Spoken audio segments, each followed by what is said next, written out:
Hi, I'm Kalki and you're watching me on MissMalini. I'm a big fan of MissMalini because she always sorts me out in some very special ways, like getting my Twitter account certified or, like, I don't know, she just organizes things for me. She's just well connected she's also puts me up to date on our industry, B-Town gossip, which I don't really keep up to date with very often. So you're pretty cool, Malini. The last one I would play, which is Monsieur Patrick, and he's this little French boy who's a salesman, and he's selling suicide.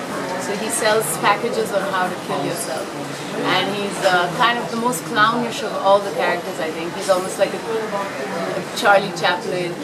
His physicality is really larger than life, really energetic.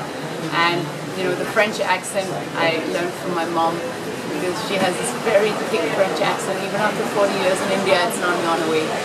So yeah, I think that's the character I enjoyed playing the most. Well, the obvious difference with theatre is that you're constantly in front of a live audience, so it really keeps you on your toes and you've got to react. If your audience doesn't laugh at a punchline, you're suddenly thrown and you have to think of something new and you have to sort of keep up, think on your feet. And whereas in film you have that retake. Every time you don't like something, you just say cut, let's start again. And then another thing that's different in theatre is, I guess, the amount of rehearsal and the amount of dedication that you need to put into it because of the format. Because it's like you're in the part for that 1.5 hours non-stop. It needs a lot of precision, it needs a lot of physicality, vocal exercises, you need to be able to reach that last row in the audience. So all of that requires a lot of physical training and repetition. You have to keep repeating it. With film, the work is more at home with yourself and internalizing it. With theatre, it's really about teamwork and all of you working for months together. Favorite play of all time? That's a big question. I like a lot of sort of modern stuff. When I was in London, I was studying theatre in London. I got to see a lot of really amazing companies, and I would say the one that really got me was this play by Robert Lepage. I think he's a Canadian director, Robert Lepage, and he did this 9-hour piece. So it's like you spend the whole day watching this play.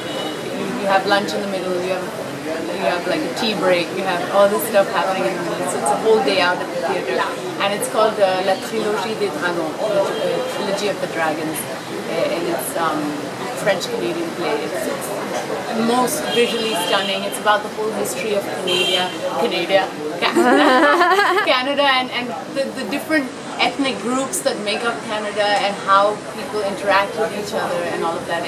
It's just beautifully done, really beautifully done. Play any role in a Bollywood movie, I would want to play probably a historical character of some kind. I don't know. I love Kurdat films, so maybe I would love to play a character from Pyasa or Saab Devi and Gulam. I don't know how I'll fit in that, but I would love to. I can't choose between film and theatre. I mean, good scripts in Bollywood come few and far between, which is why I do so much theatre, because there are a lot of gaps in the middle where I'm not finding a good script. So I get back to theatre, and usually the kind of people that I work with in theatre tend to be a little experimental and pushing the boundaries as an actor, so I learn a lot and I gain a lot from it. But it doesn't mean that I don't love my work in Bollywood. I love the films that I've done. I think I've been really lucky to work with probably some of the best directors in the country.